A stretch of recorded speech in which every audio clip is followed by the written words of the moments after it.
धन्यवाद करता हूँ इस सुंदर शाम के लिए, पास्टर सैमसन के लिए, उनकी पूरी कलीसिया के लिए, आप सब विश्वासियों के लिए जो ग्रेटर नोएडा में या गाज़ियाबाद या दिल्ली से उपस्थित हुए हैं। प्रभु के तमाम दासों का भी स्वागत करते हैं। अभी बड़ी अच्छी आराधना चल रही थी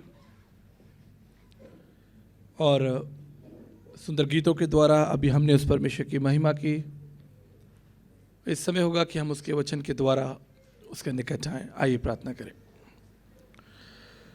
प्रभु महान परमेश्वर, मैं आपका धन्यवाद करता हूं इस सुंदर समय के लिए। आज की ये सुंदर शाम पिता परमेश्वर आपने अपने लोगों को दी है पिता, ताकि हम एक मन होकर आपके निकट आएं, आपको जानें, आपकी आराधना करें पिता, और जीवन के उस मुकुट को प्राप्त करें जो आदि से आपने तमाम विश्वास करने वालों के लिए रखा था पिता।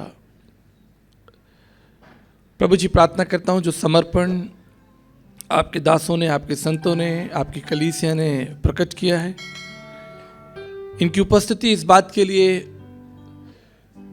पिता परमेश्वर प्रकटीकरण है कि ये आपसे प्रेम करते हैं। आज की शाम आपने वचन के द्वारा इनसे बातचीत कीजिए, इनकी अगुवाई कीजिए। सारी महिमा आदर आपको देकर प्रार्थना आपके पुत्र यीशु मसीह के नाम से मांगते हैं, आमीन। पवित्र शास्त्र बाइबल से एक वचन आप खोलें, पढ़ें। मत्ती की इंजील उसका 19 अध्याय और उसका 21 पद। मत्ती की इंजील उसका 19 अध्याय और 21 पद पढ़ें। इस वचन में हम एक निमंत्रण देखते हैं, एक इनविटेशन देखते हैं जो प्रभु यीशु मसीह के द्वारा इस जवान को दिया गया। और जो विचार इसमें रखा गया वो है कि यदि तू सिद्ध होना चाहता है तो मेरे पीछे हो ले। मेरे प्रियो, ये निमंत्रण नया नहीं है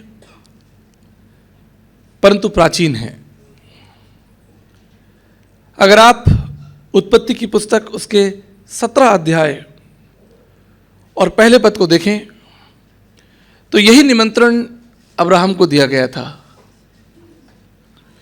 उत्पत्ति उसका 17 अध्याय और उसका पहला पद। इन दोनों व्यक्तियों के विषय में आप जानते हैं और इनमें एक समानता है। अब्राहम भी धनवान है और ये जवान व्यक्ति भी धनवान है। निमंत्रण सरल है, यदि तू सिद्ध होना चाहता है तो मेरे पीछे आ। मेरे प्रियो, ये निमंत्रण किसी मनुष्य का नहीं, लेकिन ये सर्वशक्तिमान परमेश्वर का निमंत्रण है।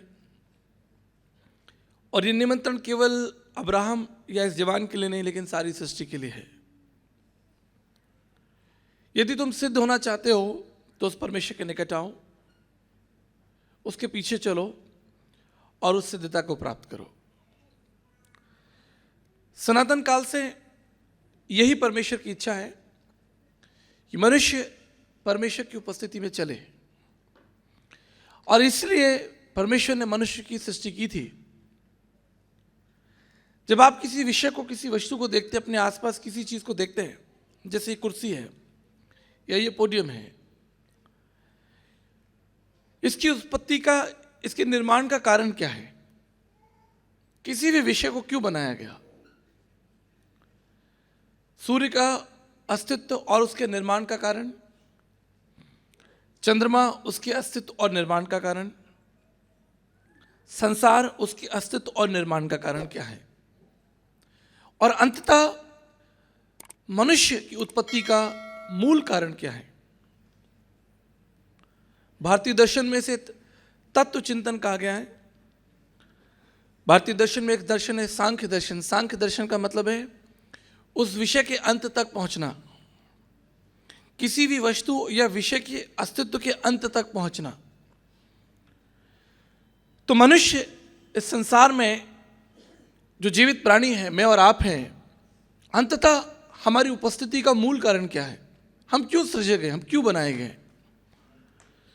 चूंकि मैं विज्ञान का भी छात्र रहा हूँ, आगरा यूनिवर्सिटी का टॉपर रहा हूँ, कंप्यूटर साइंस से लेकर एस्ट्रोफिजिक्स, कॉस्मोलॉजी, स्पेस साइंस जैसे बड़े अध्ययन, doctorate in religion science and fundamental, सारे स्टडीज मैंने किए। अगर आप विज्ञान की दृष्टिकोण से देखें तो आप पाएंगे कि we are the result of cosmic energy.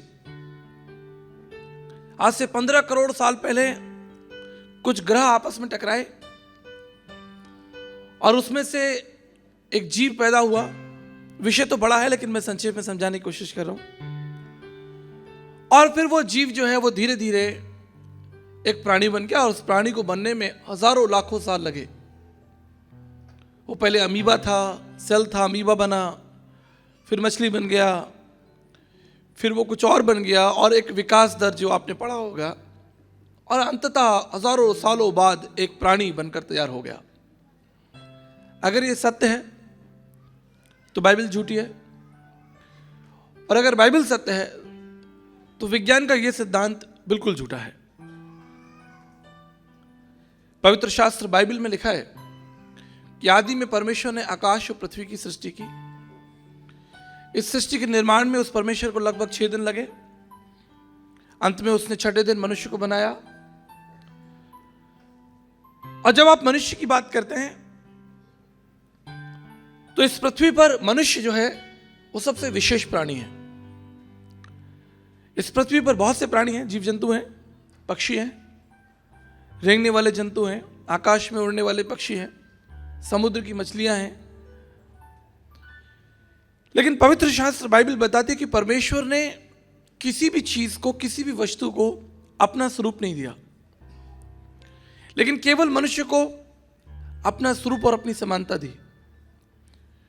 उसके अंदर अपना प्राण फूंक दिया, मनुष्य जीवित प्राणी हो गया। इसमें एक रहस्य है। आज आप परमेश्वर की भक्ति क्यों कर रहे हैं? आप उसकी आराधना क्यों कर रहे हैं? उसके गीत क्यों गा रहे हैं? और ना केवल आप, तमाम हिंदू भाई बहन, हमारे मुस्लिम भाई बहन, सिख भाई बहन, यहूदी भाई बहन और तमाम दुनिया में लोग अलग अलग तरह से ईश्वर की आराधना करते हैं। संत तुलसीदास जी ने कहा, जाकी रही भावना जैसी, तितवा ने देखी सूरत जैसी। सबकी पद्धतियां अलग हैं, लेकिन अंततः मनुष्य ईश्वर की आराधना कर रहा है, भक्ति कर रहा है, करना चाहता है, उसके निकट आना चाहता है। क्यों? क्योंकि इसी में सारा रहस्य छिपा हुआ है। परमेश्वर के एक महान दास प्रचार कर रहे थे, a man can not live without God.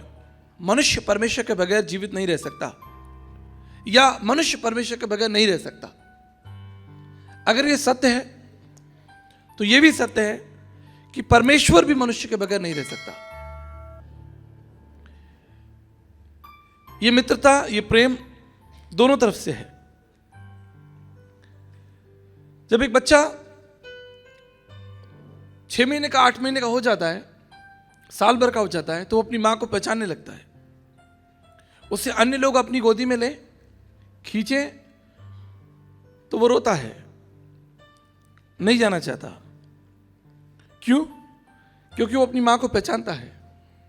उसे मालूम है कि इस स्पर्श में प्रेम है, इस स्पर्श में दया है, ममता है, सुरक्षा है, और वो उस स्पर्श को पहचानता है। ठीक इसी तरह आज हमारी आयु 20 साल, 25 साल, 40 साल, या जो भी आयु हमारी आयु है, सवाल वही है, क्या आप उस परमेश्वर को जानते हैं? भारतीय दर्शन में उस परमेश्वर को अगोचर, अदृश्य, उस परमेश्वर को परमात्मा, सृष्टिकर्ता, और जो सबसे बड़ा विषय वो अज्ञात और अज्ञेय, अर्थात उस परमेश्वर को कोई नहीं जानता, और ना उसे कोई जान सकता है जब तक कि वो अपने आप को मनुष्य पर प्रकट ना करे। उदाहरण, मैं आपके बीच में खड़ा हूं, क्या आप मेरा परिचय दे सकते हैं? आप नहीं दे सकते हैं। क्यों? क्योंकि मैं आपके लिए नया हूं, आपके पास मेरी संपूर्ण जानकारी नहीं है। लेकिन अगर इतनी बड़ी भीड़ में अगर मेरा कोई परिचय दे सकता है तो कौन दे सकता है? मैं। केवल मैं अपना परिचय दे सकता हूं, मैं कौन हूं, कहां रहता हूं, मैं अपनी इच्छा, अपनी योजनाएं, सब कुछ आप पर प्रकट कर सकता हूं, अपने मन को आपके ऊपर प्रकट कर सकता हूं, जिसे कोई मनुष्य नहीं कर सकता। ठीक इसी तरह उस अज्ञात, अज्ञेय, अगोचर परमेश्वर को कौन बता सकता है? क्या कोई इसका मंत्री हुआ? क्या कोई संत, कोई महात्मा, कोई गुरु, पीर, पैगंबर, ज्ञानी, तत्व ऋषि उस परमेश्वर का परिचय दे सकता है जिसने ब्रह्मांड को रचा हो, जिसने पृथ्वी को अपनी पांव की चौकी कहा हो, स्वर्ग जिसका सिंहासन हो? उस विराट, उस सनातन परमेश्वर का परिचय कौन दे सकता है? पृथ्वी से सूर्य की दूरी लगभग 15 करोड़ किलोमीटर है। प्रत्येक दिन 8 मिनट 20 सेकंड के अंदर सूर्य का प्रकाश पृथ्वी पर आता है, और ये कुछ महीनों से नहीं, लेकिन हजारों वर्ष से ये प्रकाश पृथ्वी पर जरूरी है मानव जीवन के लिए, क्योंकि सूर्य का प्रकाश जब पृथ्वी पर आता है तो पेड़ पौधे ऑक्सीजन, ग्लूकोज डेवलप करते हैं, बनाते हैं, जिससे प्राणी जीवित रहते हैं। फूल और फल भी उसी से पैदा होते हैं। अगर सूर्य का प्रकाश पृथ्वी पर ना हो तो ये पृथ्वी इतनी ठंडी हो जाएगी कि इस पर जीवन संभव ही नहीं है। लेकिन एक उचित दूरी पर इस सूर्य प्रत्येक दिन आपको प्रकाश देता है। चंद्रमा हमारी पृथ्वी के लिए कितना जरूरी है, क्योंकि चंद्रमा का जो गुरुत्वाकर्षण है उसके द्वारा हमारे पृथ्वी पर जो पानी है, जल है, 3/4 जो जल है वो स्थिर रहता है। अगर चंद्रमा का ग्रेविटेशनल फोर्स कम हो जाए या बढ़ जाए तो समुद्र का सारा पानी जो है वो बाजारों में आ जाएगा और आपका ये सारा पूरा ग्रेटर नोएडा सब पानी में डूब जाएगा। लेकिन परमेश्वर बुद्धिमान है और उसने संसार को बड़ी अद्भुत रीति से बनाया। मेरे प्रियो, इस संसार के निर्माण के अस्तित्व और इसका मूल कारण एक ही है कि मनुष्य उस सृष्टिकर्ता परमेश्वर को जाने, उसकी वंदना करे, उसकी आराधना करे। उसकी आराधना करने का मतलब केवल गीत नहीं है, उसकी वंदना करने का मतलब केवल हाथ उठाकर गीत गाने से नहीं है, और ना ही कुछ दान दक्षिणा देने से है, और ना ही प्रत्येक रविवार को भीड़ लगाने से है। उसकी वंदना का लक्ष्य विराट है। आप एक ऐसा उत्कृष्ट जीवन जिए, एक ऐसा पवित्र जीवन जिए, एक पारिवारिक जीवन जिए, एक बुद्धि और समझदारी के साथ जीवन जिए, यह आपकी भक्ति है। इसलिए प्रभु यीशु मसीह ने इस जवान को निमंत्रण दिया और कहा, मेरे पीछे चलो और सिद्ध होते जाओ। जैसा मैंने आपसे कहा कि निमंत्रण केवल इस जवान के लिए नहीं, लेकिन यहां बैठे हर एक व्यक्ति के लिए और पूरे संसार के लिए और सब जातियों के लिए है। क्यों? इसके रहस्य को समझेंगे। पवित्र शास्त्र बाइबल का एक खंड रोमियो, उसका 5 अध्याय और 8 पद निकालेंगे और उसे पढ़ेंगे। रोमियो का खत, उसका 5 अध्याय और उसके 8 पद को देखेंगे कि परमेश्वर का वचन हमें क्या सिखाता है। परंतु परमेश्वर हम पर अपने प्रेम की भलाई इस रीति से प्रकट करता है कि जब हम पापी ही थे तभी मसीह हमारे लिए मरा। अभी आप उस यीशु मसीह के गीत गा रहे थे, उसकी आराधना कर रहे थे। हमारे एक प्रभु के दास ने आकर अपनी गवाही भी दी। हम क्यों यीशु मसीह की आराधना कर रहे हैं? ये यीशु मसीह कौन है? वो संसार में क्यों आया? उसके अस्तित्व का कारण क्या है? और ये क्यों लिखा है कि जब हम पापी थे तो मसीह यीशु हमारे लिए मारा गया? इसका संदर्भ क्या होगा?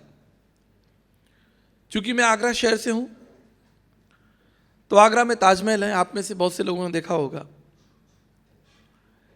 आप ताजमहल देखने जाएं, घूमें, लेकिन आपको जब तक वहां पर कोई एक व्यक्ति ना हो जिसे हम गाइड कहते हैं, वो आपको ना बताए कि इसको बनाने में 22 वर्ष लगे, इसको बनाने के लिए 28 प्रकार के पत्थरों का इस्तेमाल किया गया, या इसको बनाने के लिए 14 करोड़ रुपए लगे, या इसे बनाने के लिए 1500 हाथी और 6000 मनुष्यों ने, जो फारसी जो कारीगर थे वो दिन रात मेहनत करके उन्होंने इसको बनाया। आप जाएं उस पत्थर को देखकर वापस आ जाएं, उससे आपको कोई ज्ञान नहीं मिलेगा, कोई स्पष्टता नहीं मिलेगी। इसलिए जब भी मैं इस तरह के स्थानों पर जाता हूं, किसी विशेष स्थान पर जाता हूं, तो मैं कोशिश करता हूं कि वहां का कोई व्यक्ति हो जो लोकल जानकार हो, या कोई गाइड हो जो मुझे शहर के बारे में, उस ताजमहल के बारे में, या उस किले के बारे में, या उस घटना के बारे में प्रकाश डाल सके। ठीक इसी तरह यीशु मसीह क्रूस पर है, उसकी एक छवि है कि वो क्रूस पर है, उसके सर पर कांटों का ताज है, उसके शरीर पर कपड़े नहीं हैं, और वो क्रूस पर एक मृत्यु को, उस दंड को भोग रहा है। क्यों? ये सब कुछ एक रहस्य है, और जब तक प्राणी इस रहस्य को ना जानना चाहे वो कभी नहीं जान पाएगा। अगर आप जानने की इच्छा रखते हैं तो आप इसे जान पाएंगे। यीशु कौन है, वो संसार में क्यों आए, देह धारण क्यों हुआ, क्रूस की भयानक मृत्यु को क्यों चखा, परमेश्वर मनुष्य क्यों बना, आदि तमाम सवालों को जब तक आप नहीं जानना चाहेंगे कोई आपको नहीं समझा सकता। एक बार एक छोटी बच्ची गीत गा रही थी, फिल्मी गीत था, मेरा लाल दुपट्टा मलमल का। तो वो अपने गीत पर गा रही और अपने गीत पर नाच रही थी। तो वहां एक विद्वान जन बैठे, तो उन्होंने कहा कि बेटा तू बहुत अच्छा गाती है, लेकिन ये बता तेरे पास लाल दुपट्टा तो है ही नहीं। तो वो शर्मा गई, भाग गई, क्योंकि वो गीत तो गा रही थी लेकिन उसके पास वो दुपट्टा नहीं था। ठीक इसी तरह आज जब आप गीत गा रहे हैं, आराधना कर रहे हैं, आप उसकी वंदना करते हैं, क्या आप उसे जानते हैं? क्या आप उसे वैसे जानते हैं जैसे आप उसे जानना चाहिए? या किसी पादरी ने आपको समझा दिया और आपने जान लिया? या आपने दौड़ भाग में बाइबल के कुछ पत्र पन्ने पलट लिए और उसे जानने की कोशिश की? क्या आपने उसे बैठकर जानने की कोशिश की? भजन संहिता 14:2 भजनकार कहता है कि उसने स्वर्ग से दृष्टि की, देखिए कि कोई मनुष्य उसे जानना चाहता है कि नहीं। अगर आपको मिल जाए तो आप पढ़ने में सहायता कीजिए। परमेश्वर ने स्वर्ग से मनुष्य पर दृष्टि की है। क्यों? कोई परमेश्वर का खोजी है या नहीं? कोई बुद्धिमान कौन होता है?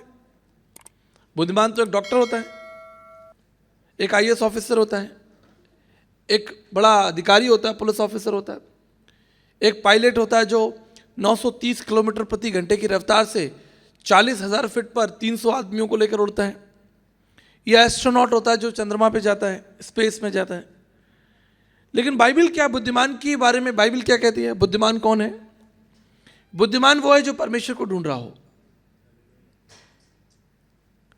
इसलिए जब जब आप बाइबल खोलेंगे तो संसार की परिभाषाएं, संसार ने परिवार की क्या परिभाषा दी, संसार ने ईश्वर की क्या परिभाषा दी, संसार ने बुद्धिमानों की क्या परिभाषा दी, आप उसके विपरीत देखेंगे।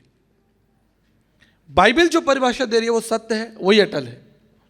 बुद्धिमान वो नहीं है जिसके पास बहुत से सर्टिफिकेट है। अगर ऐसा है तो आप जेल में चलिए, मैं आपको दिखाता हूं कितने बुद्धिमान जेल के अंदर बंद है। हमारे जयपुर शहर में एक बार एक अखबार में घटना घटी, फ्रंट पेज पर बड़ी हैरान करने वाली घटना थी। एक सीनियर IPS ऑफिसर थे, पुलिस अधिकारी थे, सीनियर ऑफिसर, उन्होंने अपने आप को गोली मार ली अपने सर्विस रिवॉल्वर से। तो छानबीन हुई कि भाई ऐसी ये घटना क्यों हो गई। तो पता चला कि उनकी पत्नी थी, उसके साथ साथ उनके 3 अफेयर थे, जिससे वो तीनों महिलाएं उसके ऊपर दबाव डाल रही थी कि वो अपना हक लें और वो उनकी पत्नी कहलाएं। इस दुविधा में उस बड़े अधिकारी ने, IPS ऑफिसर ने, हम जानते हैं कि एक IPS ऑफिसर बनना कितनी बड़ी बात है, कितनी मेहनत लगती है, कई वर्षों का अध्ययन लगता है, कई प्रकार के इंटरव्यू आपको पास करने होते हैं, कई प्रकार की ट्रेनिंग आपको पास करनी होती है, तब जाकर आप एक IPS ऑफिसर बनते हैं। पर इस व्यक्ति ने अपने आप को गोली मार ली क्योंकि उसके ऊपर दबाव था। परिवार क्या है, पत्नी कौन है, बच्चे क्या हैं, माता पिता कौन है, संसार क्या है, परमेश्वर कौन है, इत्यादि चीजें जानने के लिए इस संपूर्ण पृथ्वी पर केवल एक ही विकल्प है, वो है पवित्र शास्त्र बाइबल। जब आप परमेश्वर की दृष्टि से चीजों को समझेंगे, आप वैसा समझेंगे जैसा आपको जानना चाहिए। जब मैं कोई अच्छी चीज लेकर आता हूं तो मैं उन्हें अपने बच्चों के सामने रख देता हूं, चाहे वो खाने की चीज हो या कोई भी सुंदर चीज हो, घर में सजाए, मैं उसे छिपाता नहीं, अपने बच्चों के सामने उसे रखता हूं और मेरे बच्चे उसे देखते हैं और खुश होते हैं कि हमारे पिताजी। ठीक इसी तरह परमेश्वर अपनी सब इच्छा, अपनी भलाई, अपनी योजनाओं को आप पर प्रकट करना चाहते हैं। वो कुछ भी आपसे छिपाना नहीं चाहते। जीवन क्या है, परमेश्वर से बेहतर कौन बता सकता है? जीवन की उत्पत्ति का मूल कारण क्या है, परमेश्वर से सुंदर सरल कौन बता सकता है? सिद्धता क्या है, परमेश्वर के अलावा इस पर कौन रोशनी डाल सकता है? क्या कोई संत, कोई ज्ञानी? कभी नहीं। कोई व्यक्ति? कभी नहीं। मैंने दर्शन शास्त्र का अध्ययन किया है। भारत के 6 आस्तिक दर्शन और 3 नास्तिकों दर्शन का अध्ययन किया है। द्वैतवाद, अद्वैतवाद इत्यादि तमाम भारतीय दर्शनों का अध्ययन कर आपके सामने खड़ा हूं। क्यों? क्योंकि मैंने उस सृष्टिकर्ता परमेश्वर को जाना है, मेरा उसके संग साक्षात्कार हुआ है। मैं जानता हूं कि उस परमेश्वर को जानने का केवल एक ही तरीका है, वो है उसके पुत्र प्रभु यीशु मसीह के द्वारा।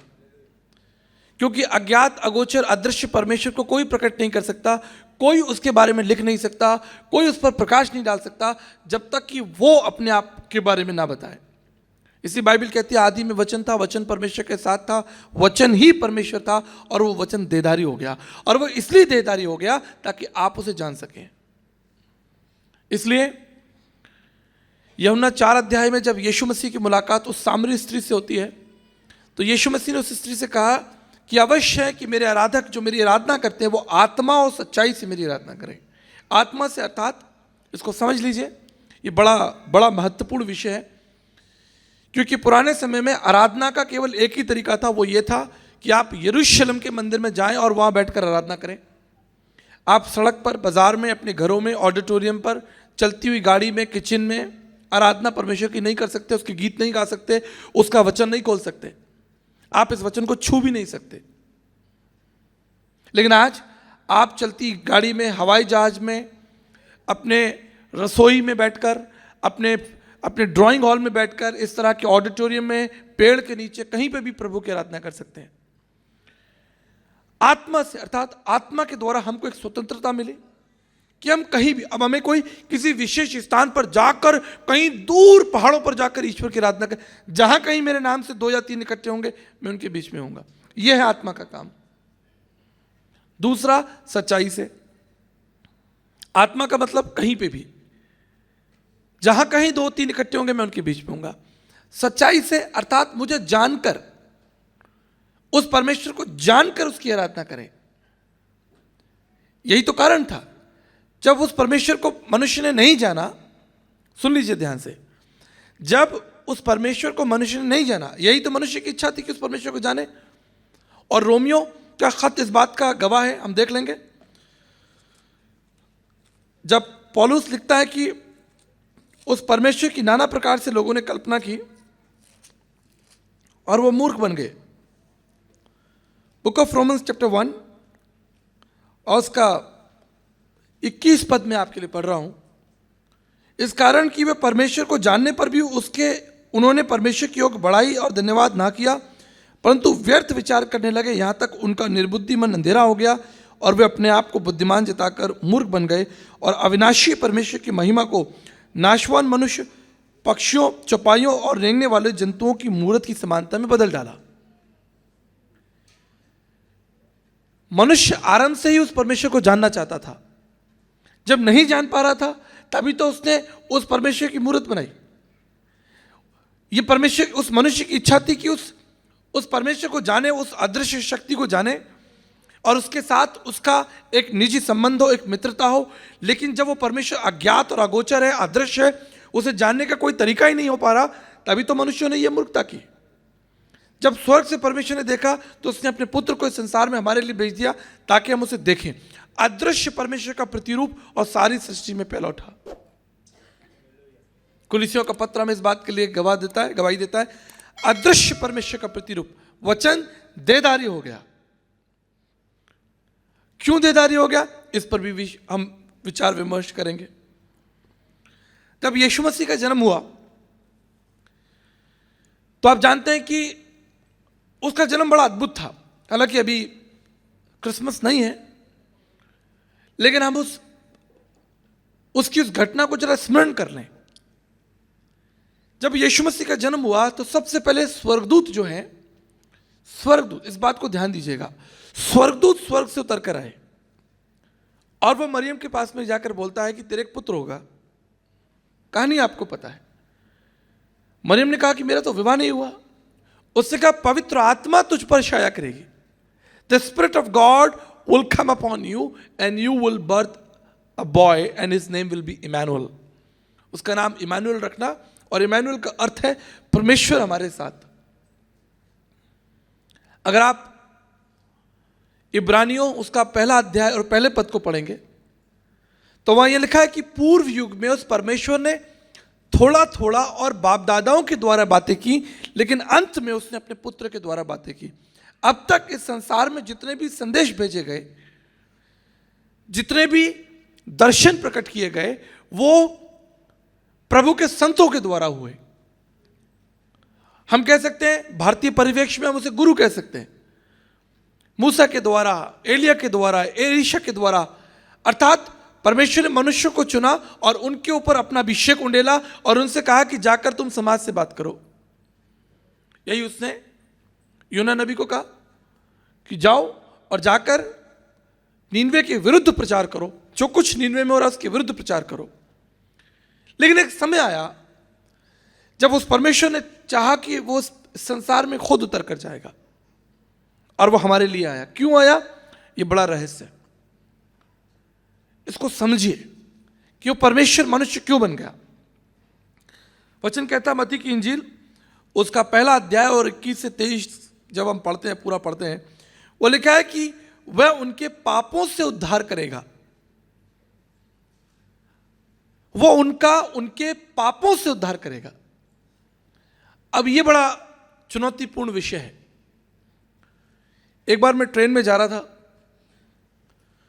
तो मेरे साथ एक पंडित जी यात्रा कर रहे थे। बड़े नम्र व्यक्ति थे और बड़े विचारशील व्यक्ति थे, बड़े गंभीर व्यक्ति थे, ईश्वर की सत्ता में विश्वास करते थे। और फिर हमारे कुछ आध्यात्म पर चर्चा होने लगी तो उन्होंने मुझसे प्रश्न पूछा कि मसीह विश्वास का आधार क्या है, या कह सके कि कम शब्दों में अगर मसीह दर्शन को समझने की कोशिश की जाए तो मसीह दर्शन क्या होता है। तो मैंने उन्हें बताया कि मनुष्य पापी है और उस पाप की क्षमा के लिए परमेश्वर इस संसार में मनुष्य बनकर आया। तो उन्होंने यहां पर एक प्रश्न खड़ा किया। उन्होंने कहा कि आपकी बाइबल में ऐसा लिखा है, लेकिन हम ऐसा नहीं मानते, क्योंकि हम अद्वैतवाद दर्शन में विश्वास करते हैं और अद्वैतवाद दर्शन ये कहता है कि जब हम उस परमात्मा का हिस्सा हैं, उस परमात्मा का ही हिस्सा है, उसका अंश है, तो हमारे अंदर पाप कहां से आ गया। आप कल्पना कीजिए कि कोई बारिश की बूंद है, वो बारिश गिरी और आपने उसे एक अच्छे निर्मल पात्र में इकट्ठा कर लिया, तो उसके अंदर वो तो बारिश है, उसके अंदर कहां से कोई ना मिट्टी है ना कुछ है। तो बड़ा अद्भुत प्रश्न है कि मैंने तो कोई पाप नहीं किया, मैं तो उस परमेश्वर का, उस परमात्मा का एक हिस्सा हूं। मैंने आदरणीय पंडित जी को याद दिलाया कि वैष्णव ब्राह्मण प्रार्थना मंत्र भारतीय दर्शन में लिखा है, पापम पापात्मा पाप कर्मा पाप संवाद त्राहिमाम पुंडक्षाम सर्व पाप हरे हरे। दोबारा आपके लिए प्रस्तुत करता हूं। पापम पापात्मा पाप कर्मा पाप संवाद त्राहिमाम पुंडक्षाम सर्व पाप हरे हरे। वैष्णव ब्राह्मण प्रार्थना मंत्र है। इसका मतलब है परमेश्वर, मैं पापी हूं, मैंने पाप किया है, मेरा जन्म पाप में हुआ, जो कुछ मुझ में से हो रहा है वो सब पापी है। संत तुलसीदास जी ने कहा, तुलसी या जग आय के कौन भयो समृत, कंचन पे कुंचन किन न पसारो हाथ। इस संसार में कौन ऐसा व्यक्ति हुआ जिसने पाप नहीं किया। देव धनुष मुनि नाग मनुज सब माया विवश विचारे, जाऊं कहां तज चरण तुम्हारे, काको नाम पतित पावन कहियति दीन प्यारे। संत तुलसीदास जी ने कहा कि इस संसार में कौन सा ऐसा देवता, संत, सन्यासी, गुरु, पीर, पैगंबर हुआ जिसने पाप नहीं किया। पवित्र शास्त्र बाइबल भी यही कहती है। सबोपदेशक उसका 7 अध्याय 20 पद देखेंगे और रोमियो 3:23 देखेंगे। सबोपदेशक 7 अध्याय 20 पद देखेंगे और रोमियो उसका 3 अध्याय 23 पद देखेंगे। जिसको मिले पढ़ने में सहायता करें।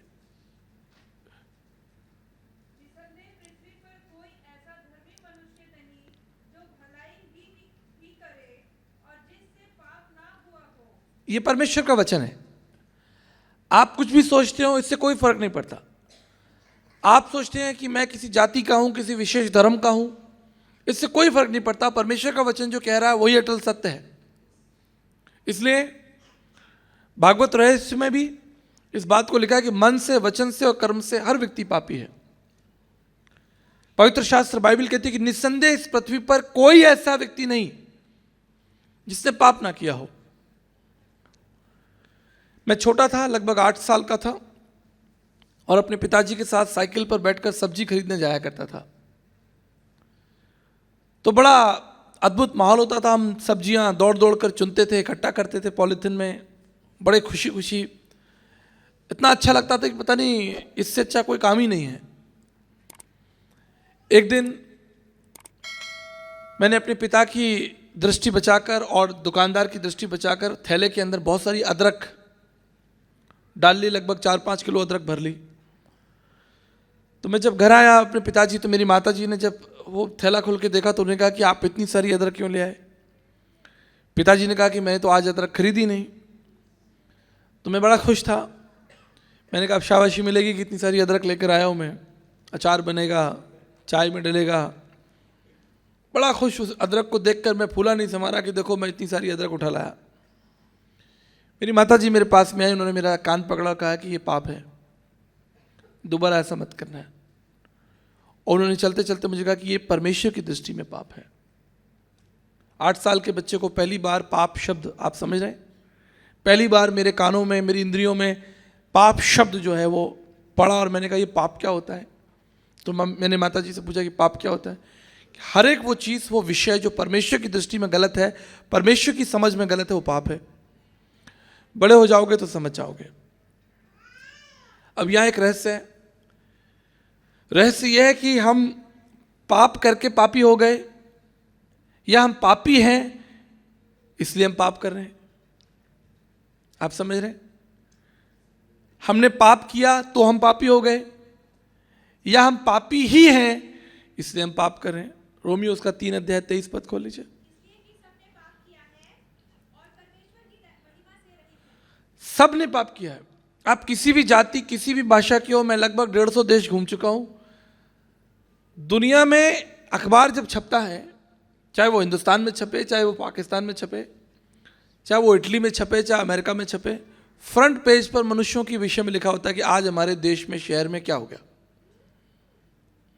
दुनिया का कोई ऐसा देश, कोई ऐसा राज्य नहीं है।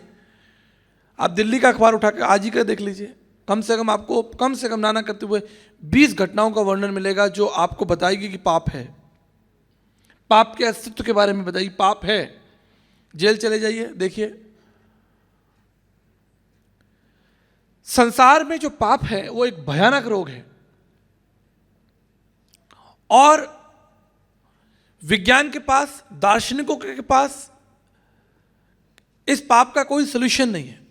मेडिकल स्टोर पर कोई दवाई नहीं है कि जिससे आप खा के ठीक हो जाए, आपका मन जो है वो अच्छा हो जाए, आप बुरा सोचना छोड़ दें, आप बुराई करना छोड़ दें। ऐसी कोई दवाई विज्ञान के द्वारा नहीं बनी, लेकिन परमेश्वर कर सकता है। क्योंकि यिर्मयाह कहता है कि परमेश्वर, उसके लिए सब कुछ संभव है। कैसे? मैं आपको उदाहरण देता हूं। चार्ली ड्यूक नाम के अमेरिकन साइंटिस्ट थे, बड़े प्रसिद्ध साइंटिस्ट। चार्ली ड्यूक एस्ट्रोनॉट थे जो चांद पर गए। वह चांद पर टहल रहे थे। तो उन्होंने, हमारे केस में तो क्या होता है कि हम लोग तो पृथ्वी पर खड़े होकर चांद देखते हैं।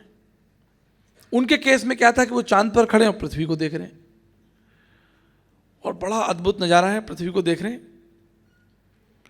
तब उनके मन में ख्याल आया, उन्होंने कहा देखो ये पृथ्वी, आप जानते हैं पृथ्वी का वजन कितना है?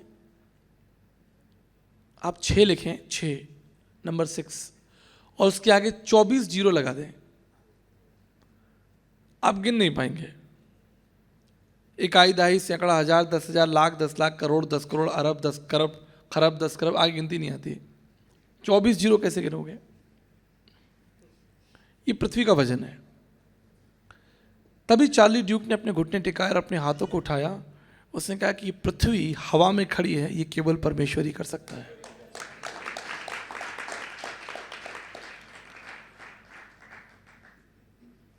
देखिए,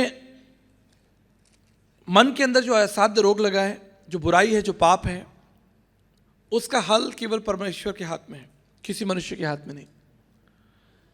और इसलिए वो परमेश्वर संसार में अवतरित हुए, प्रकट हुए, देह धारण हुआ, हमारे बीच 33.5 साल तक रहे। इसमें कोई धर्म की बात नहीं है, क्योंकि जो कुछ परमेश्वर की ओर से वो सबके लिए। अगर सूर्य का प्रकाश दे रहे हैं तो वो सबको दे रहा है, किसी की जाति, किसी की भाषा पूछ के थोड़ी देता है। वो तो आपके दुश्मनों पाकिस्तान को भी देता, आप रोक लोगे? सूर्य का प्रकाश पाकिस्तान को भी मिल रहा है, आप रोक के दिखाइए, आप रोक लेंगे? जो विषय और वस्तु परमेश्वर की ओर से है और समस्त मानव जाति के लिए है, वो सबके लिए है। चाइना के लिए भी है, अफ्रीका के लिए भी है, भारत के लोगों के लिए भी है। तो उद्धार, मोक्ष की जो कल्पना है, जो मनुष्य ने कल्पना की कि मैं उस परमेश्वर को जानूं, उस परमेश्वर के साथ मेरी मित्रता हो। ऋषि वेद व्यास जी ने कहा, नैति नैति केनापि जन्म, प्रभु हमसे नहीं हो सकता, हम आपको जान ही नहीं सकते जब तक आप हम पर अपनी महिमा प्रकट ना करें। तो इस संसार में आज से 2000 साल पहले, और आपको जानकर बड़ी खुशी होगी कि सन 2033 आने वाला है, 10 साल बाद, अभी 23 चल रहा है, 10 साल बाद 2033 आ जाएगा। और 2033 का मतलब है कि हम यीशु मसीह के 2000 साल उनकी सेवा की, उनके संसार में आने के लिटरली 2000 साल सेलिब्रेट करने वाले हैं। अभी तक तो हम ऐसे काम चलाते थे कि लगभग 2000 साल पहले हुआ, लगभग, लेकिन 2033 याद रखिएगा, 2033 एग्जैक्ट यीशु मसीह की सेवा संसार में प्रकट होने के 2000 साल हो जाएंगे। 2033 में पूरे विश्व के अंदर सेलिब्रेशन होगा यीशु मसीह की 2000 साल की सेवा। अभी से उसकी तैयारियां कीजिए। तो इस संसार में आए, क्यों आए? लिखा है कि वो उनके पापों से उनका उद्धार करेगा। एक मनुष्य किसी भी रूप में ईश्वर की आराधना करता है, आप उसका लक्ष्य पूछिए, चाहे हमारे हिंदू भाई बहन हो, चाहे मुस्लिम भाई बहन हो, चाहे सिख भाई बहन हो, आप पूछिए कि आप ईश्वर की आराधना क्यों कर रहे हैं?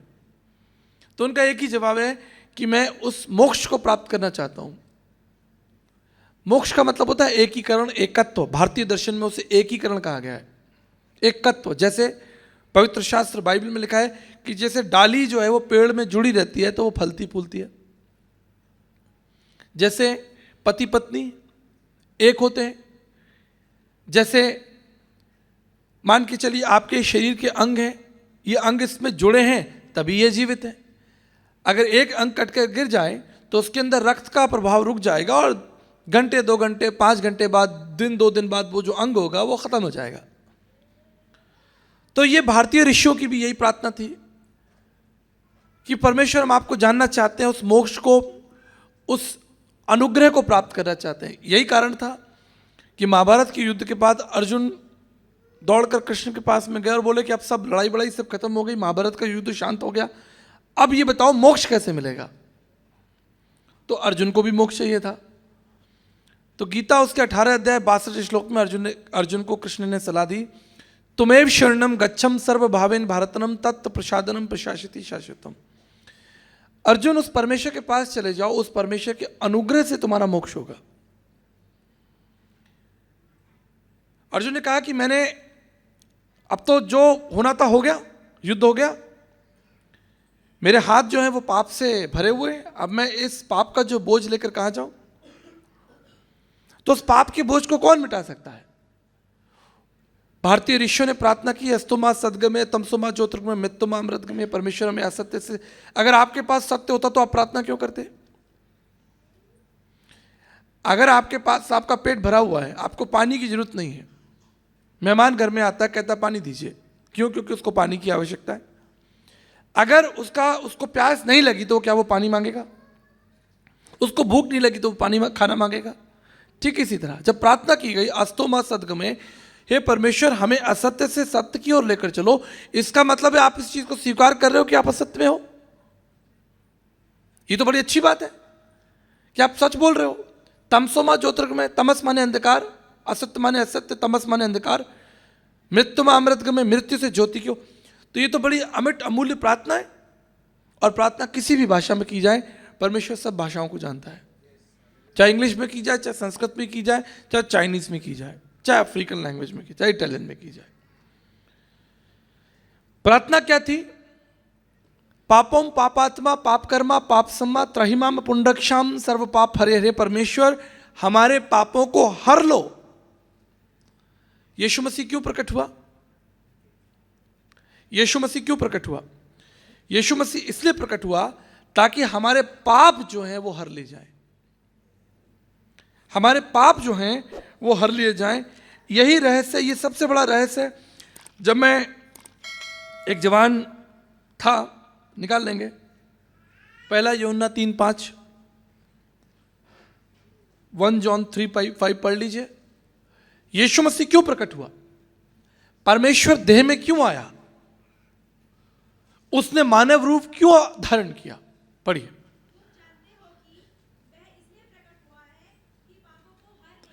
उसको प्रकट होने की आवश्यकता नहीं थी। दरअसल उसका सिंहासन तो स्वर्ग में है भाई, उसका सिंहासन कहां है? स्वर्ग में। और यशाया कहता है कि उसके सामने तो स्वर्गदूत भी अपनी आंखों को बंद करे खड़े रहते हैं, और पृथ्वी पर इतने आदमी नहीं है जितने स्वर्ग में स्वर्गदूत उसकी प्रशंसा करते हैं। अगर उसको प्रशंसा ही चाहिए थी, उसको महिमा ही चाहिए थी, तो स्वर्ग में अरबों खरबों स्वर्गदूत हैं जो दिन रात, आप तो थक जाते हो 10 बजे के बाद,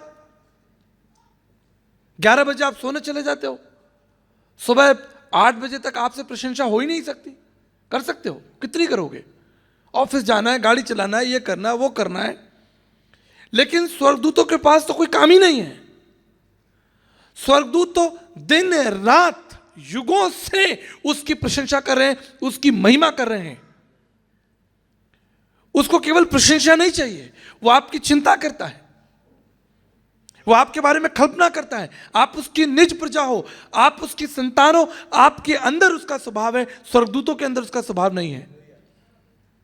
वो संसार में क्यों प्रकट हुआ? महिमा पाने के लिए नहीं। महिमा तो उसको स्वर्ग में मिल ही रही थी, आदर तो उसको स्वर्ग में मिल ही रहा था, आज भी मिल रहा है।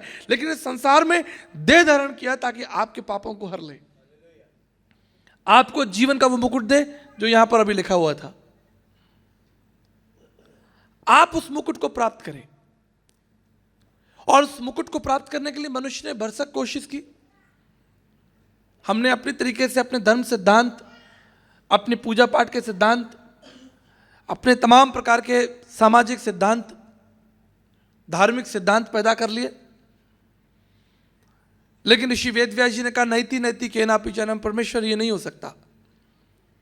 विवेक चूड़ामणि 56 में लिखा, ना योगिन सांख्यन कर्मणा नोना विधाया ब्रह्मैक्यत मोक्ष विद्यते सिद्धाय नान्य था। ना योगिन सांख्यन कर्मणा नोना विधाया ब्रह्मैक्यत मोक्ष विद्यते सिद्धाय नान्य था। ना योगा करने से मोक्ष मिलेगा, ना योगिन सांख्यन, ना तत्व चिंतन से मिलेगा, ना दानेन ना स्नानेन, ना दान करने से मिलेगा, कर्मणा नोना विधाया, ना तुम्हारे कर्म से मिलेगा। अगर तुम्हारे कर्म से मिल ही जाता तो उस परमेश्वर को इस संसार में प्रकट होने की क्या आवश्यकता थी? यही तो रहस्य है। हमारी भक्ति का लक्ष्य क्या है? हमारी भक्ति का लक्ष्य है कि हम उस परमेश्वर को जाने और हमारे पाप शुद्ध हो। यही तो लक्ष्य। और कोई लक्ष्य तो बताइए। आप क्यों डरते हैं? आप क्यों इकट्ठे हो रहे हैं? आप क्यों आ रहे हैं? आप क्यों आराधना कर रहे हैं? आप क्यों बाइबल पढ़ रहे हैं? आप क्यों धर्म स्थानों पर जा रहे हैं? आप क्यों पहाड़ों पर जा रहे हैं? क्योंकि आप मोक्ष चाहते हैं। लेकिन दर्शन शास्त्र कहता है कि वो मोक्ष इंसान को इंसान की बुद्धि और समझ से नहीं मिल सकता जब तक वो स्वर्ग से ना दिया जाए। इसलिए उस परमेश्वर के पास जाओ, उसकी कृपा से, उसकी दया से तुम्हारा मोक्ष होगा। आपको मालूम है कि जब इजरायली लोग जंगल में थे तो उनका पेट भरने के लिए यहोवा परमेश्वर ने स्वर्ग से मन्ना गिराया। कल्पना कीजिए, उस मन्ने के बारे में सोचिए जरा, कैसा अद्भुत होगा जो स्वर्ग से मन्ना गिर रहा है। आप बताइए कि एक तरफ मैकडॉनल्ड्स का बर्गर रखा हो और एक तरफ मन्ना रखा हो, और आपको एक चीज खाने की इजाजत हो कि इनमें से एक चीज ही आप चुनो। आप कहोगे वो छोड़ो, वो तो हम खाते रहते हैं, ये लाओ जो स्वर्ग से आया। ठीक इसी तरह प्रभु यीशु मसीह संसार में स्वर्ग से आया। उसने कहा मैं पृथ्वी का नहीं हूं, मैं स्वर्ग से आया हूं। He is from heaven. He came into this world to live with us. 33.5 साल तक वो परमेश्वर हमारे बीच मनुष्य बनकर रहा। कितना कठिन था उसके लिए मनुष्य बनकर हमारे बीच रहना, आप जानते हैं। मैं इसका एक परिचय आपको देता हूं। नवजोत सिंह सिद्धू सी हमारे मेंबर ऑफ पार्लियामेंट, पूर्व क्रिकेटर, आप सब जानते हैं नवजोत सिंह सिद्धू जी को। उनकी बड़ी इच्छा थी कि वो मदर टेरेसा से मिले, तो वो मदर टेरेसा से मिलने के लिए उनके कलकत्ता में उनके आश्रम पहुंच गए। तो जैसे ही वो आश्रम के अंदर आए तो बड़ी स्मेल आ रही थी, बहुत तेज बदबू आ रही थी। तो तुरंत उन्होंने रुमाल निकाला और अपना नाक जो है बंद कर लिया। बोला भाई बहुत बदबू आ रही है, असहनीय है। तो लोगों ने कहा कि सर आप जानते ही हैं ये तो कोड़ियों का आश्रम है, यहाँ तो कम से कम 500 कोड़ी यहाँ बैठे हैं पूरे आश्रम में, जिनका शरीर जो है गल रहा है, सड़ रहा है, लोग मर रहे हैं कोड़ के। कोड़ का रोग तो बड़ा भयानक होता है, आपने देखा होगा। एक कोड़ी के जीवन में कोई आशा नहीं होती, कोई उसके पास नहीं जाता, उसमें से बड़ी बदबू आती है क्योंकि उसका मांस जो है वो सड़ने लगता है, बड़ा ही असहनीय पीड़ा। अब क्या करें, वो बैठे वहां, बदबू तेज थी, लेकिन मदर टेरेसा से मिलने की इच्छा थी। 10 मिनट बाद मदर टेरेसा आई, उनके पैरों में गिर गए। बोले माता जी सब बात एक तरफ, लेकिन मैं एक सवाल पूछना चाहता हूं कि आप यहाँ पे इस जगह पर कैसे रह सकती हैं, मैं तो 5 मिनट नहीं बैठ पा रहा हूं। तो मदर टेरेसा जी ने उनको जवाब दिया, उन्होंने कहा कि मुझे मौका नहीं मिला कि मैं घायल यीशु मसीह की सेवा करती जो क्रूस पर चढ़ाया गया था। मैं यही सोचती हूं कि अगर मुझे वो जीवन मिलता तो मैं उस घायल यीशु मसीह की सेवा कर पाती, पर वो सौभाग्य मुझे नहीं मिला। तो यीशु मसीह ने कहा कि जो दबे कुचलों की सेवा करता है वो मेरी सेवा करता है, जो बीमारों की सेवा करता है वो मेरी सेवा करता है, जो उन्हें पानी पिलाता है वो मुझे पानी पिलाता है, जो उनका पेट भरता है वो मेरा पेट भरता है। ये सोच के मैंने अपना सारा जीवन इन लोगों के लिए दे दिया। तो कल्पना कीजिए कि उस क्रिकेटर को, उस राज्यसभा सांसद को 5 मिनट में चक्कर आ गए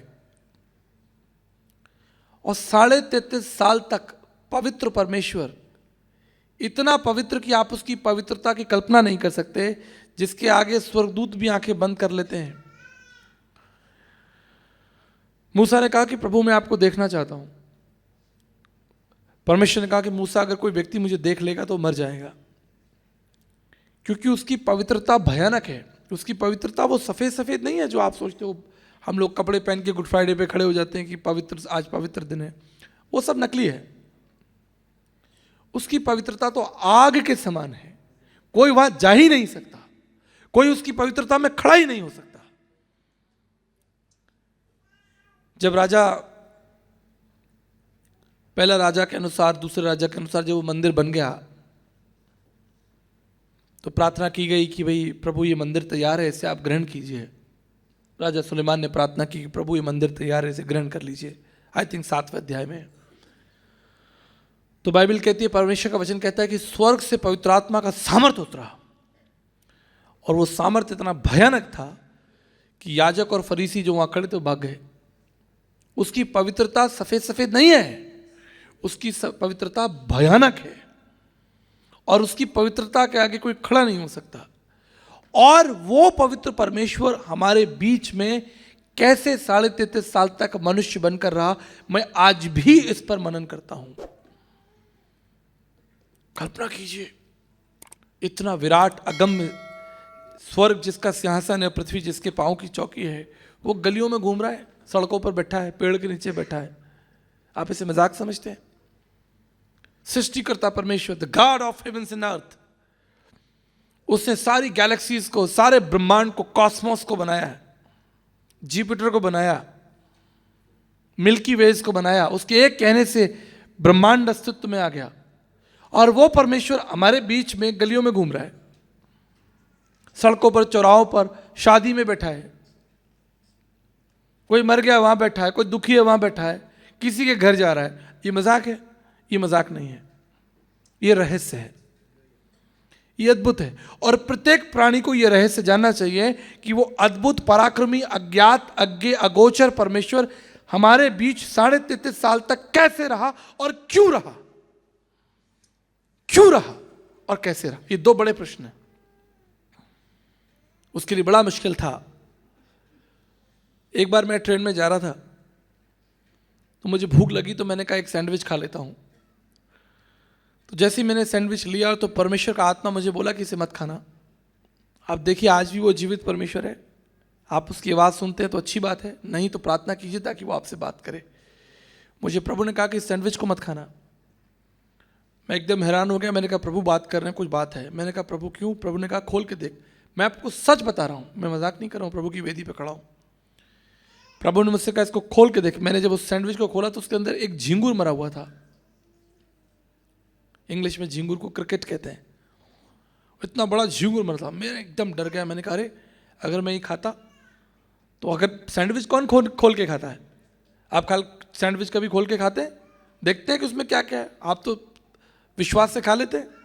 अगली बार जरा खोल के खाइएगा। तो मैं बड़ा हैरान हो गया। मैंने कहा अरे यार, ये अगर झिंगुर मेरे पेट में चला जाता और मैं इसे चबाता तो मैं तो मर ही जाता, क्योंकि वो तो घृणित प्राणी है झिंगुर। तो मैंने प्रभु का धन्यवाद किया। मैंने कहा प्रभु आज आपने मुझे बचाया। आप कल्पना कीजिए, एक झिंगुर खाने में इतना कष्ट है, तो वो उस अज्ञात पवित्र परमेश्वर के सामने मक्कार, झूठे, बेईमान, दुराचारी, व्यभिचारी सब घूम रहे हैं। उसके लिए कितना कठिन होगा उन लोगों के साथ व्यवहार करना, उनके साथ बातचीत करना, उनके साथ बैठकर उन्हें समझाना। कितना, मतलब ये सिर्फ प्रभु ही कर सकता है, और वो भी पेशेंस के साथ। बाइबल कहती है वो तो he is a consuming fire. अगर उसके सामने कोई गलत चीज, कोई कहता है, बाइबल प्रभु का वचन कहता है भजन संहिता के पहले अध्याय आखिरी पद में कि दुष्ट उसकी अदालत में स्थिर नहीं रह सकते। अगर वो अपने सिंहासन पर बैठा है तो कोई दुष्ट उसके सामने खड़ा नहीं हो सकता। और यहां हजारों लोग उसके सामने चल रहे हैं।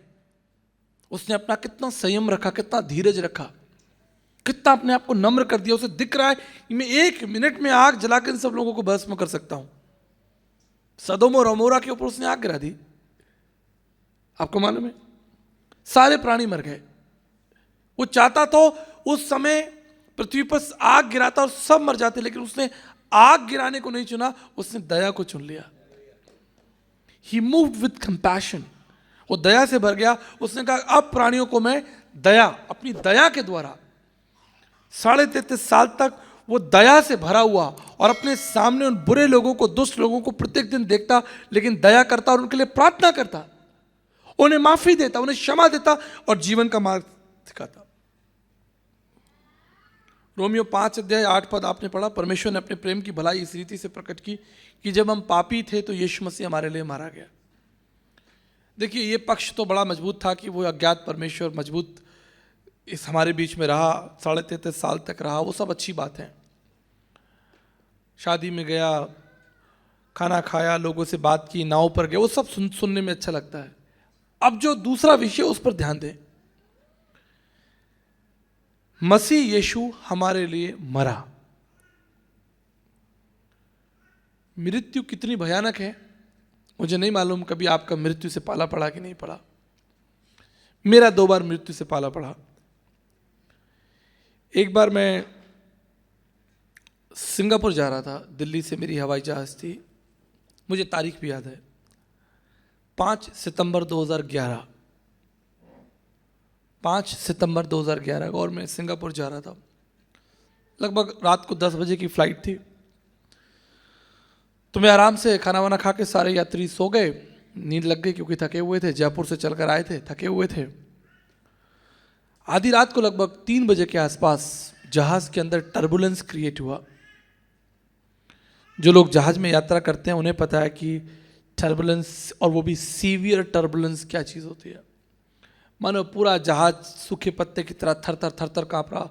सारे प्राणी जितने उसमें बैठे थे सब रोने चीखने लगे अपने प्राणों के लिए, अपने अपने ईश्वरों की दुहाई देने लगे, याद करने लगे। अब कल्पना कीजिए कि 930 किलोमीटर प्रति घंटे की रफ्तार से चलता हुआ जहाज 40,000 फुट से किसी पहाड़ से टकराए या किसी समुद्र के अंदर गिर जाए, कुछ नहीं मिलेगा, ढूंढने से भी नहीं मिलेगा, खुले समुद्र में एक लाश भी नहीं मिलेगी, सब खत्म हो जाएगा। अब पूरा जहाज ऐसे मानो सूखे पत्ते। थोड़ा डर मुझे भी लगा कि मेरी पत्नी है, बच्चे हैं, परिवार है, एक बड़ी सेवा मेरे सामने। अगर ये जहाज आज पानी में गिर जाएगा तो हमारी लाश भी नहीं मिलेगी, कोई हमें ढूंढ भी नहीं पाएगा इस पानी में। प्रार्थना करते रहे। कहानी को संक्षेप करता हूँ। पायलट बुद्धिमान था, वो लगातार यात्रियों से कह रहा था कि आप चिंता ना करें, मैं आपको सुरक्षित सिंगापुर उतारूंगा। अंततः हम सिंगापुर उतर गए, लेकिन मृत्यु का एक भयानक भय मैंने अपनी आंखों से देखा। मृत्यु क्या होती है? मृत्यु की एक छवि, एक मैं कहता हूं कि बिल्कुल आमना सामना, जैसे आप शीशे के अंदर अपने आप को देखते हैं। मैंने इतनी निकटता से मृत्यु को अपने पास से देखा,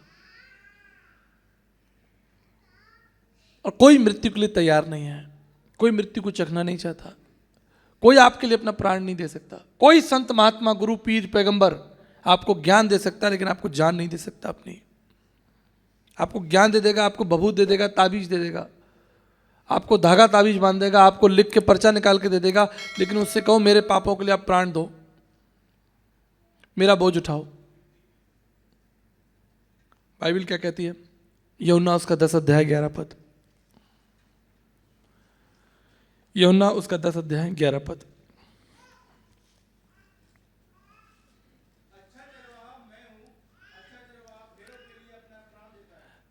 ये यीशु मसीह कह रहे हैं, और ये तब कह रहे हैं जब वो जीवित हैं, स्वस्थ हैं, कोई ऐसी दुर्घटना नहीं, सब ठीक है। यूहन्ना 10 में कोई अभी लड़ाई झगड़ा नहीं चल रहा, कोई यूहन्ना 10 के अंदर कोई उन्हें पकड़ने नहीं आया, लेकिन वो भविष्य की बात कर रहे हैं कि मैं अच्छा चरवाहा हूं, और मैं इतना अच्छा चरवाहा हूं कि मैं अपना प्राण तक तुम्हारे लिए देने के लिए तैयार हूं। सर्वज्ञानी परमेश्वर थे, उन्हें मालूम था कि ऐसा होना है। और आप बताइए कि उसने अपना प्राण दिया कि नहीं दिया? हमारे भारतीय दर्शन में एक विचार है कर्मयोगी। कर्मयोगी वो होता है जो व्यक्ति बोलता है, सोचता है और करता है, उसमें समानता होनी चाहिए। जैसे मैं आपको बोलूं कि मैं 5 बजे आऊंगा और बोल के मैं ना आऊं, तो मैं एक अच्छा कर्मयोगी नहीं हूं। आपने मुझे फ़ोन किया, मुझसे आपने मदद मांगी कि भैया हमें आपकी मदद चाहिए। मैंने कहा अच्छा ठीक है, कल आ जाना, मैं आपकी मदद करता हूँ, मेरे घर 10 बजे आ जाना। कल 10 बजे आप मेरे घर आए और मैं वहाँ से गायब हो जाऊँ, तो मैं एक अच्छा कर्मयोगी नहीं। कर्मयोगी वो होता है जो व्यक्ति सोचता है, बोलता है और करता है। सोचता है, बोलता है, करता है, उसमें समानता होनी चाहिए। जो वो बोल रहा है उसे कर सके। यीशु ने कहा कि मैं अच्छा चरवाहा हूँ और मैं अपना प्राण तुम्हें दे देता हूँ। मैं आपको सच बताना चाहता हूँ, संसार के अंदर, ब्रह्मांड के अंदर अगर कोई व्यक्ति कर्मयोगी है तो वो केवल यीशु मसीह है। उसने कहा कि जब उसको मारा गया, उसके ऊपर हाथ उठाया गया, उसने कहा इन्हें क्षमा करो। दुनिया में कोई भी व्यक्ति ये काम नहीं कर सकता। कोई भी व्यक्ति ये काम नहीं कर सकता कि जब उसका अपमान हो और वो प्रतिक्रिया ना दे, चाहे छोटी दे। अगर आप कमजोर भी हो, आप लड़ नहीं सकते, लेकिन प्रतिक्रिया दोगे। मान लीजिए अगर 100 आदमी आपको मारने आ जाएं डंडे और फावड़े लेके, आपने देख लिया कि मैं इन 100 लोगों से लड़ तो नहीं सकता, लेकिन क्या आप ये कह सकते हैं कि मैं इनको क्षमा करता हूं? आप थोड़ी तो हिम्मत रखोगे उनसे लड़ने की। वो आपको पहला झापड़ मारेंगे तो आप भी कोशिश करोगे कि एक तो मैं भी मार लूं, या मैं भागूं, या मैं क्रिया प्रतिक्रिया करूं। लेकिन आप खड़े होकर यह नहीं कह सकते कि आप मुझे मारो और मैं आपको क्षमा करता हूं। ऐसा संभव ही नहीं है, ऐसा केवल यीशु मसीह कर सकता है, इसलिए उसको मसीहा कहा गया। हमारे पूर्व कैबिनेट मिनिस्टर साहब शिवपाल यादव जी, हम सब बैठे हुए थे, खाना खा रहे थे, तो वहाँ एक सज्जन बैठे थे, उन्होंने कहा कि वो आए शिवपाल जी के पास, उन्होंने कहा कि जी आप तो गरीबों के मसीहा हैं। मैंने शिवपाल जी से बोला, इनको बताइए कि मसीहा तो इस पृथ्वी पर केवल एक ही है, वो उसका नाम यीशु मसीह है। तो शिवपाल जी बोले, हाँ जी बिल्कुल ठीक कह रहे हैं आचार्य जी, मसीहा तो केवल एक ही है, उसका नाम यीशु मसीह है। एक ही व्यक्ति जो कर्मयोगी है, जो बोलता है, करता है, सोचता है, उसमें वो निपुण है। उसने कहा मैं अच्छा चरवाहा हूं, मैं अपना प्राण तुम्हारे लिए देता हूं, और उसने वास्तव में हमारे और आपके उद्धार के लिए अपना प्राण दे दिया, जो सबसे कठिन प्रक्रिया थी, जिसे कोई नहीं चख सकता। इसका एक मैं कह सकता हूं कि इसके बहुत निकट एक छोटा सा उदाहरण है, इसके बराबर तो नहीं हो सकता, लेकिन एक उपमा आप समझते हैं, उपमा समझते हैं, उदाहरण, एग्जाम्पल। जब एक मां बच्चे को जन्म देती है, उसको उस प्रक्रिया से गुजरना है, उस जीवन को जीवन देने के लिए उसे उस पीड़ा को, उस मृत्यु को, उस दुख को चखना ही पड़ेगा। तब एक आशीष, एक संतान, एक जीवन जो है संसार में प्रकट होता है। अगर वो मां वो हिम्मत ना करे या वो उसमें डर जाए, तो क्या इस संसार में एक बालक पैदा हो सकता है? आप सब बड़े जरा सोचिए, कल्पना कीजिए, उस मृत्यु को, उस पीड़ा को, उस दुख को, उस रक्त को बहाने की जो शक्ति है, उसी के द्वारा ही एक जीवन प्रकट होगा, दूसरा कोई तरीका नहीं। ठीक इसी तरह संपूर्ण मानव जाति के पापों को अपने ऊपर लेना, अरे किसी समाज के नहीं, 10, 20, 50, 100 आदमियों के नहीं, जितने लोग आरंभ में मर गए तब से लेकर और जब तक यीशु मसीह नहीं आएगा तब तक इस समय संसार में 8 बिलियन लोग हैं।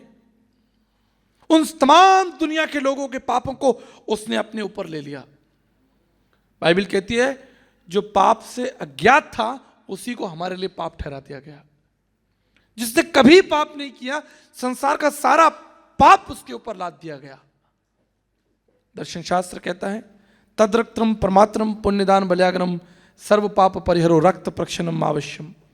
समस्त मानव जाति के लिए स्वयंभू सृष्टिकर्ता प्रजापति यगा यज्ञसम यगो यगा तद्रक्तम परमात्रम, वो परमेश्वर अपना रक्त समस्त मानव जाति के लिए बहा देगा। स्वयत वस्कत्रम ईशपुत्रम क्वारी गर्भ संभवम ईसा मसीहा इतिच मम नाम प्रतिष्ठनम। निष्कलंक, जिसके हाथ में कोई तलवार नहीं, कोई भाला नहीं, कुछ नहीं, ईशपुत्रम परमेश्वर का पुत्र, क्वारी गर्भ संभवम, जिसका जन्म क्वारी कन्या से होगा, ईसा मसीहा इतिच मम नाम प्रतिष्ठनम, और उसका नाम ईसा मसीह रखा जाएगा, जो सारे विश्व के लिए कल्याण ठहरेगा, सारे विश्व के लिए। जब मेरी मुलाकात डॉक्टर एपीजे अब्दुल कलाम जी से हुई, हम बैठे हुए थे, बातचीत चल रही थी, मैंने कहा मैं आपके लिए प्रार्थना करना चाहता हूं। वो अपने स्थान से खड़े हो गए। मैंने कहा आप बैठे रहिए, आप महामहिम राष्ट्रपति हैं, बैठे रहिए, आपकी प्रार्थना तो बैठ के भी हो सकती है। आप जानते हैं उन्होंने क्या कहा? मैं कहा नहीं। उन्होंने कहा कि जो नाम आपने लिया है वो इस पृथ्वी पर सबसे आदर योग्य नाम है।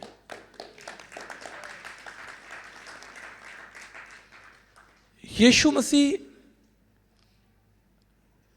कोई दार्शनिक नहीं थे, कोई विचारक नहीं थे, कोई महात्मा नहीं थे, कोई गुरु नहीं थे। यीशु मसीह साक्षात परमेश्वर का देह था, जो संसार में 33.5 साल तक चला फिरा। नील आर्मस्ट्रॉन्ग संसार का पहला व्यक्ति जो चांद पर गया, जब वो लौट कर आया तो जैसे आप मुझे सुन रहे हैं, इसी तरह पूरी दुनिया से लोग सुनने के लिए, देखने के लिए, मिलने के लिए नील आर्मस्ट्रॉन्ग के पास में आए। और सबकी एक ही इच्छा थी कि एक बार उस व्यक्ति को तो देखा जाए जो चांद पर चलकर आया। दुनिया की तमाम मीडिया जो थी वो नील आर्मस्ट्रॉन्ग के सामने थी और उससे सवाल पूछा गया कि नील, सारी दुनिया ये जानना चाहती है कि चांद पर तुम्हारा चलने का अनुभव कैसा था। जल्दी जल्दी बताओ हमें कि कैसा लगा तुम्हें चांद पर, जब तुम चांद पर चल रहे थे। What was your emotions, what was your feelings. Neil Armstrong ने क्या कहा? उसने कहा कि मनुष्य का चांद पर पहुंचना कोई बड़ी बात नहीं, मनुष्य चांद पर पहुंच गया कोई बड़ी बात नहीं। बड़ी बात यह है कि जिस परमेश्वर ने चांद को बनाया था वो हमारे बीच में रहा था। पहले हम यीशु मसीह के बारे में बात करेंगे। आप समझ रहे हैं?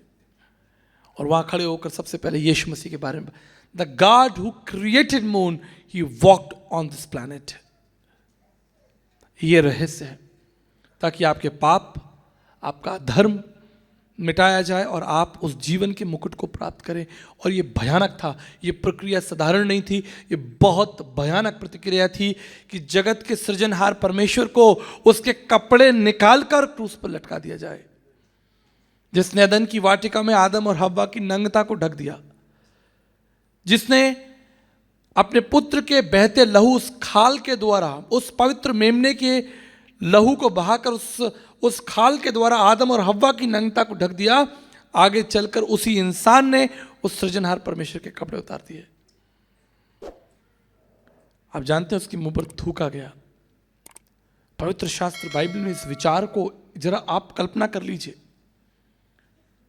कल्पना कर लीजिए, सृष्टिकर्ता परमेश्वर, जीवन का स्रोत, जो जीवन और भलाइयों का स्रोत है, जिसने सबको प्राण दिया है, जिसने संसार को रचा है, उसके मुंह पर थूक दिया जाए। आप कल्पना कर लीजिए कितना भयानक रहा होगा। क्रूस की मृत्यु केवल दर्द भरी नहीं थी, लेकिन इतनी अपमान से भरी थी कि कोई व्यक्ति अपमान से ही मर जाए, और वो भी सृष्टिकर्ता परमेश्वर। वो मारा गया ताकि हम जीवन के मुकुट को प्राप्त करें, हम उस आनंद को प्राप्त करें, उस प्रभु परमेश्वर को जाने, उसके महान प्रेम को जाने। उसने अपने प्रेम को, अपने प्रेम की भलाई इस रीति से प्रकट कर दी कि जब हम पापी थे, यीशु मसीह हमारे लिए मारा गया। उसे किसी ने मारा नहीं, लेकिन उसने मृत्यु को चुना। कोई उसे छू नहीं सकता। कौन छू सकता है? जो आंधी और तूफान को डांट के रोक दे, जो मुर्दा 4 दिन हो गया उसके अंदर प्राण डाल दे, जो जन्म से अंधे को आंखें दे दे, उसे कोई मार सकता है क्या? लेकिन उसने आगे बढ़कर इस मृत्यु को चुना ताकि उसकी मृत्यु के द्वारा आपका नाम जीवन की पुस्तक में हो, बिना लहू बहाए पापों की क्षमा। मैं अंतिम 1-2 विचार बताकर समाप्त करना चाहूंगा। मैं अपने एक मित्र से खिलौना ले आया था जब मैं छोटा बच्चा था, जैसे ये बच्चा यहाँ बैठा है। ये रिमोट कंट्रोल की कार थी। मैंने अपने मित्र को वायदा किया कि मैं कल ये खिलौना आपको वापस कर दूंगा, और मैं वो खिलौना ले आया। और ये दुर्भाग्य था मेरा कि वो खिलौना, वो कार उसी दिन सीढ़ियों से गिर गई और टूट गई। मैंने वो जब टूटी हुई गाड़ी देखी तो मुझे कल याद आने लगा कि अब मैं कल क्या करूंगा, अपने मित्र को ये खिलौना कैसे वापस करूंगा। शाम का समय था। मेरे पिताजी जब लौटे तो बहुत थके हुए थे। मैं डरा हुआ चुपचाप कोने में बैठा था। उन्होंने मेरी परिस्थिति को देखा, मेरे पास आए, बोले क्या हो गया। मैंने फटाफट वो खिलौना निकाल कर अपने पिताजी के हाथों में दे दिया। मैंने कहा पिताजी ऐसे ऐसी ये घटना घट गई। मेरे पिताजी ने तुरंत मुझे तैयार किया, अपनी साइकिल पर बैठाया और फिर 4 किलोमीटर दूर बाजार ले गए। दुकान वाला बस दुकान बंद करने ही वाला था। मेरे पिताजी ने वो टूटा हुआ खिलौना निकाल कर दुकानदार को दिया, पूछा कि तुम्हारे पास ऐसा खिलौना है? बिल्कुल ऐसा ही। दुकानदार ने कहा जी बिल्कुल बिल्कुल ऐसा ही है। तो मेरे पिताजी ने कहा 2 दे दीजिए। अब मैं अपने पिताजी को देखने लगा कि 2 क्यों ले रहे हैं, पर वो बुद्धिमान थे। एक मेरे कर्जे के लिए, एक मेरे आनंद के लिए। कर्जा तो चुकाई दिया जाएगा, पर मेरा आनंद कहाँ जाएगा। तो मेरे पिताजी ने डबल कीमत चुकाई उस गलती की जो मैंने की। 70 रुपये की थी उस समय, बाय द वे। आज तो 70 रुपये कुछ भी नहीं है। मैं आपको कितने साल पुरानी बात बता रहा हूँ। तो मेरे पिताजी ने मेरे कर्जे के लिए डबल कीमत चुकाई। यही तो रहस्य है, यही तो शुभ संदेश है, यही तो मिस्ट्री ऑफ गॉडलीनेस है कि उस परमेश्वर ने मेरे और आपके लिए उस लहू को बहाया, उस उद्धार के द्वार को खोला, उस मुकुट को जो सनातन से मेरे लिए और आपके लिए रखा गया है। मेरे प्रियो, उस यीशु मसीह को जानिए, उसके निकट आइए, उसकी आराधना कीजिए, उसके साथ चलिए, उस आनंद को, उस उत्सव को जो प्रत्येक दिन हमें बाइबल कहती है कि हमें आनंद के उत्सव में लिए फिरता है। लेकिन ये उत्सव तभी संभव है जब आप उसे वास्तविक रूप से जानते हो। इससे कोई फर्क नहीं पड़ता कि आप ईसाई परिवार में पैदा हुए या किसी अन्य समाज से आकर आप प्रभु ईसा मसीह के शिष्य बने, इससे कोई फर्क नहीं पड़ता जब तक कि आप उसके जीवन पर, उसकी मृत्यु पर मनन ना करें। आप उसके शिष्य इसलिए नहीं बन सकते कि आप चाहते हैं या कोई आपको धक्का दे रहा है। कई बार लोग कहते हैं कि अरे भाई जबरदस्ती धर्म परिवर्तन करा दिया, ये सब बातें समाज में चलती हैं। मैं उन लोगों को समझाता हूँ, क्या आप किसी के मन में किसी के प्रति प्रेम पैदा कर सकते हैं जबरदस्ती डरा के? किसी के मन में, आप मुझे बताइए, किसी के मन में आप प्रेम प्रकट कर सकते हैं? कभी नहीं कर सकते। जब वो व्यक्ति उसको बिन जाने प्रीत ना हो, जब उसको जानता ही नहीं है, तो उसके मन में प्रीत, वो प्रेम पैदा ही नहीं हो सकता। ये प्रेम तो पवित्र है जब तक स्वतः आपके अंदर, जैसे एक अंडा होता है, अगर आप उसे ऊपर से तोड़ दें तो उसमें से जीवन नहीं निकलेगा। जब तक कि उसके अंदर जो छोटा चूजा है, जब तक वो तोड़ के बाहर ना आए, वो अपने चोंच से जब तक अंडे की शल को ना तोड़े, उससे वो बाहर ना आए, तब तक वो प्रक्रिया कि आपने मार दिया तो मर ही गया वो। तो जबरदस्ती करके, लालच देके, ये सब करके, ये सब खैर राजनीतिक बातें हैं, ये हमारा विषय नहीं है। लेकिन हमारा विषय उस यीशु मसीह को जानिए, उसके साथ चलिए, जीवन के उस मुकुट को प्राप्त कीजिए जो आदि से प्रभु ने हमारे लिए, याकूब की पत्री में लिखा है कि आदि से उसने हमारे लिए उस जीवन के मुकुट को रखा है। अंतिम बात बताकर समाप्त करना चाहूँगा। आप मेरे सामने क्रूस देख रहे हैं, लकड़ी का क्रूस बना है। आज से 2000 साल पहले ये लकड़ी का क्रूस मृत्यु का चिन्ह था, भयानक मृत्यु का चिन्ह था। कोई इसके निकट नहीं आता था, कोई इसे खरीदता नहीं था। अपने घरों में, गाड़ियों में, दीवारों पर, अपने ऑफिस में कोई इसे नहीं लगाता था। क्यों? क्योंकि ये मृत्यु का चिन्ह था, अपमान का चिन्ह था, पीड़ा का चिन्ह था। बड़े अपराधियों को पकड़कर क्रूस पर कीलों से जड़कर उसे मार दिया जाता था। This was a sign of death and pain, मानो फांसी का फंदा। आपने कभी किसी के घर में फांसी का फंदा नहीं देखा होगा लटका हुआ ड्राइंग रूम में। मेहमान आए तो कहें देखिए कैसा लग रहा है, फांसी का फंदा हमने लगाया है। क्यों? क्योंकि वो मृत्यु का चिन्ह है, पीड़ा का चिन्ह है। आप उसके बारे में कल्पना भी नहीं करते, उसको सोचते भी नहीं। ठीक इसी तरह आज से 2000 साल पहले इस मृत्यु के चिन्ह के बारे में कोई कल्पना भी नहीं करता था, कोई सोचता भी नहीं था। इसका इतिहास खून से भरा है, इसका इतिहास पीड़ा से भरा, दर्द से, चीखने और चिल्लाने से भरा है। लेकिन एक दिन ये क्रूस यीशु मसीह को दिया गया। भारतीय दर्शन में योग वो नहीं होता वो जो लोग करते हैं, वो योगासन होता है। योग का मतलब होता है एकत्व, एकीकरण, जुड़ जाना, योग जुड़ जाना। जैसे मेरा जुआ तुम ले लो, यीशु मसीह ने कहा है कि टेक माय योक, मेरा जुआ अपने ऊपर ले लो। तो उस जुए में जुड़ जाना। दो अलग अलग बैल होते हैं, अलग अलग मानसिकता के होते हैं, लेकिन उनको एक जुए में जोड़ दो तो फिर वो चलने लगते हैं। तो योग, YOKE, योग का मतलब होता है जुड़ जाना। इंग्लिश में, संस्कृत में कहा जाता है योग, जुड़ जाना, एकत्व। जैसे विवाह होता है, विवाह योग निकालते हैं, जुड़ जाना। ठीक इसी तरह प्रभु यीशु मसीह और क्रॉस, ये जो क्रूस है, ये आया और ये यीशु मसीह के साथ एक हो गया, जुड़ गया। या दूसरे शब्दों में, सरल शब्दों में कह सकते हैं कि इसने यीशु मसीह को छू लिया या यीशु मसीह ने इसको छू लिया। उस दिन के बाद से इतिहास बदल गया। जो पीड़ा का चिन्ह था, अपमान का चिन्ह था, खून का चिन्ह था, आज वो प्रेम का चिन्ह है। जो दर्द और चीखों का चिन्ह था, आज वो क्षमा का चिन्ह है। अब इससे कोई डरता नहीं, इसे लोग ऊंचे स्थानों पर लगाते हैं। अगर ये क्रूस की लकड़ी के जीवन को बदल सकता है, अगर यीशु मसीह इस क्रूस के जीवन को बदल सकता है, तो ये आपके जीवन को क्यों नहीं बदल सकता?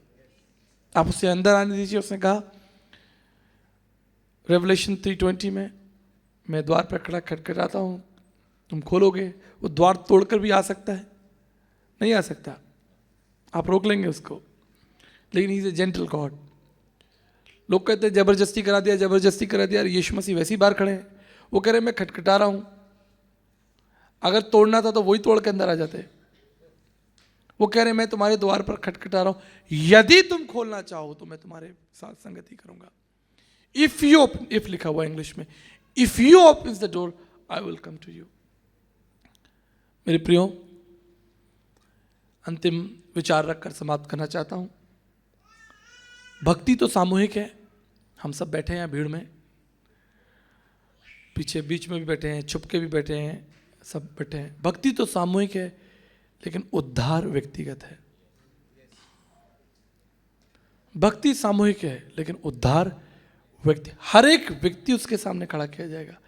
भीड़ में हम बच के नहीं निकल सकते।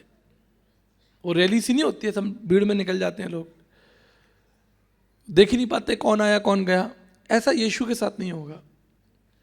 बाइबल कहती है हर एक प्राणी उसके सामने खड़ा किया जाएगा और हर एक के जीवन की पुस्तक, मृत्यु की पुस्तक, वो पुस्तक खोली जाएगी और उसके जीवन का लेखा जोखा उसे दिखा दिया जाएगा। इसलिए स्मरण रहे, याद रहे कि जिस यीशु के बारे में आप सुन रहे हैं, यीशु के बारे में पढ़ रहे हैं, उसकी गवाही दे रहे हैं, उसके गीत गा रहे हैं, एक दिन आप उस यीशु मसीह को देखेंगे। आइए अपने स्थानों पर खड़े हों और हम प्रार्थना करेंगे।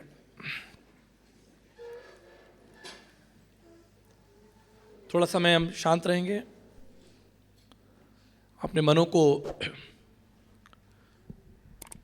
प्रभु की ओर ले जाएंगे और उस पीड़ा के बारे में, उस दुख के बारे में, उस भयानक मृत्यु के बारे में थोड़ा सोचेंगे, कल्पना करेंगे, मनन करेंगे, चिंतन करेंगे।